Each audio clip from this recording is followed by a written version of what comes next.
गांव के साधारण घर में जन्मा राघव हमेशा से ही जिम्मेदार था।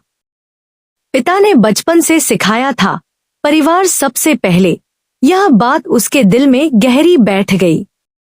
नौकरी पाकर जब उसने शहर में कदम रखा, तब उसके कंधों पर न केवल पत्नी और बच्चों की जिम्मेदारी थी, बल्कि माँ बाप, ससुराल, रिश्तेदार, समाज, मित्र और कार्यालय की उम्मीदें भी।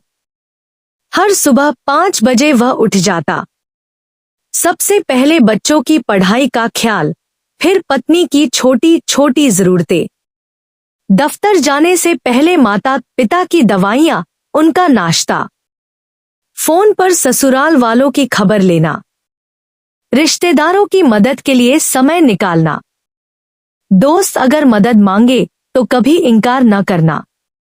बॉस हमेशा नए टारगेट्स देता। राघव देर रात तक काम करता, लेकिन चेहरे पर मुस्कान रखता।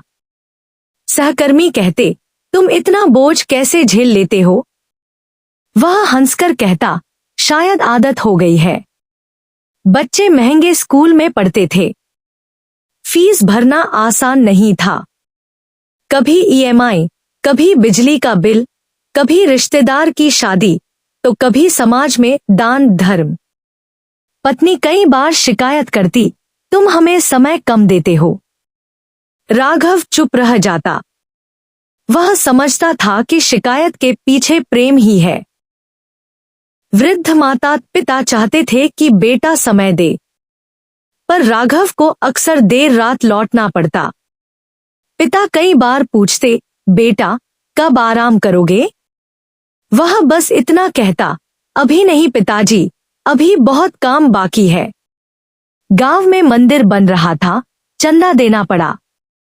दोस्त का बेटा बीमार पड़ा, उसकी मदद की। बहन की बेटी की शादी में खर्चा उठाया। हर कोई राघव से उम्मीद करता, और वह हर बार अपने सुख सपनों को पीछे कर देता।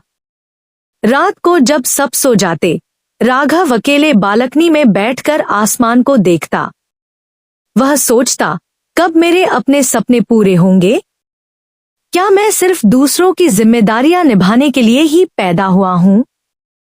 लेकिन अगले ही पल उसके होठों पर हल्की मुस्कान आ जाती।